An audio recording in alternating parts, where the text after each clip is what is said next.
Let me put it in terms that it's easier for me to say and not have to go into the details of how I know, but just that I know. I'll present it to everybody very simply. What could be so important at Area 51 that would require the level of secrecy that is in existence around that facility?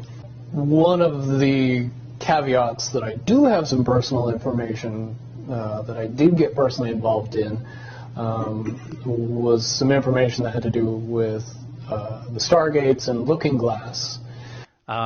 Project Looking Glass had to do with time, any effects of time in the craft. Now, I don't think we're not talking about making a time machine like in science fiction, but we're talking about, small distortions, intentional distortions of time and how that can be used. It was that, one of two things.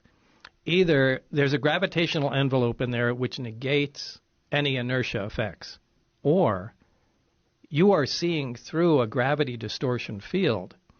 So, just like you're looking at a hot highway and you see, an optical distortion going through there. Well, the same thing happens in gravity, and the craft may not actually be moving like that. It may just look like it because you can only see it through the field. So it may be making much more gentle moves. I'm not saying that's it, but it has to be one of the two. It's like the Wicked Witch, looking into the, magic mirror and always getting the same answer.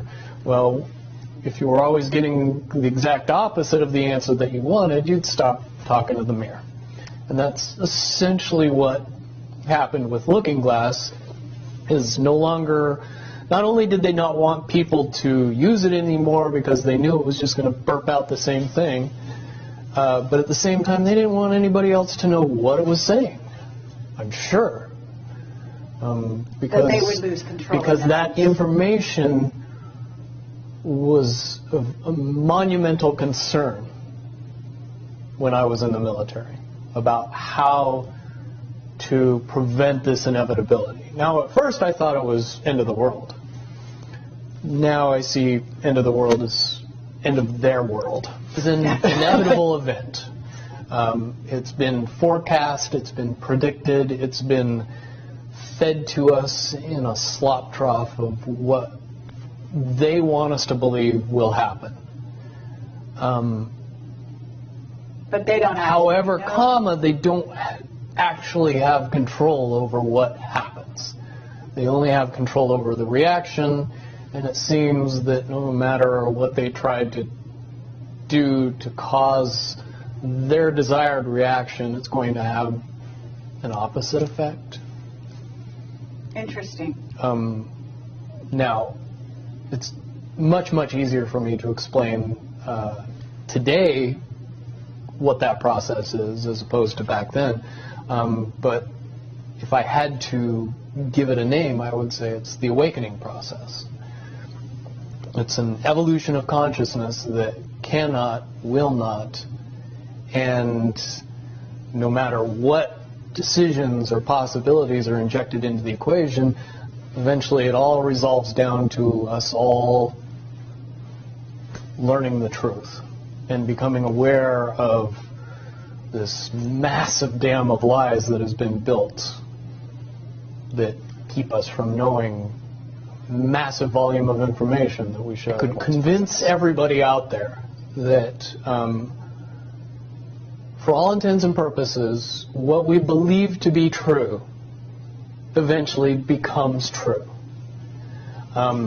If somebody convinces us that a major disaster is going to happen in the very near future, a major disaster happens in the very near future. If we don't buy into that fear and accept that there is really nothing that we know is going to happen, and accept of whatever happens, that makes the convergence of the timelines happen as naturally as possible. Any attempts to try to go away from this one inevitable conclusion I again see as a new beginning, an end of this reality, the beginning of something that we can't even possibly understand based on the level of our beliefs currently. But when all that information comes flooding out, there's going to be no denying what's true and what's a lie or what's illusion. As far as advanced intellectual abilities, as far as simple intelligence levels, and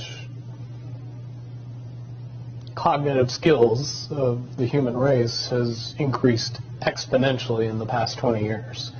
And people that were 10 years old in 1991 are now 30 years old and fully awake and conscious of this burning inside that says, I am a lot more than what I see in the mirror.